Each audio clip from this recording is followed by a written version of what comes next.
L'affaire tragique de James Bulger en 1993 a bouleversé le Royaume-Uni et le monde entier.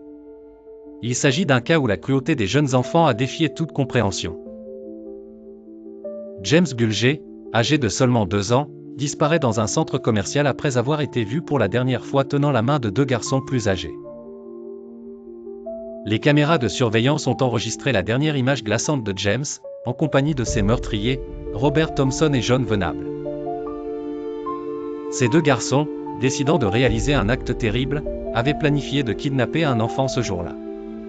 Leurs intentions n'étaient pas innocentes ou malicieuses, elles étaient horribles. Pendant plus de 3 km, ils ont conduit le petit James à travers Bootle, lui infligeant des souffrances inimaginables. Plusieurs passants ont croisé leur chemin, certains se doutant qu'il y avait quelque chose d'inhabituel, mais les garçons ont réussi à manipuler la situation en montant effrontément.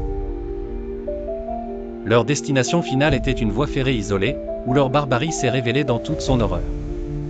Là, ils ont torturé James avec des briques, des pierres et une barre de fer, usant d'une violence inexplicable pour des enfants de leur âge. Leur morbide plan se termine par l'abandon du corps de James sur les rails, espérant qu'un train puisse dissimuler leur crime en rendant sa mort accidentelle. Les suites de l'affaire ont provoqué une onde de choc au Royaume-Uni et à l'international. Jamais auparavant des enfants aussi jeunes n'avaient été inculpés de meurtre au Royaume-Uni.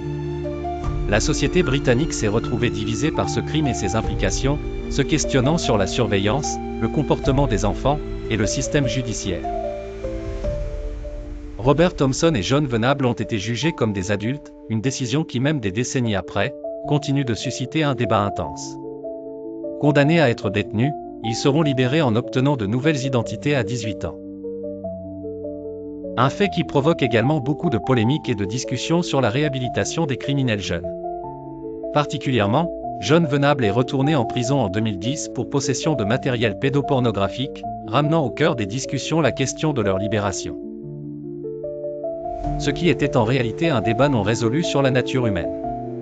Cette affaire demeure une question importante pour ceux s'interrogeant sur comment et pourquoi des enfants en viennent à accomplir des actes si cruels.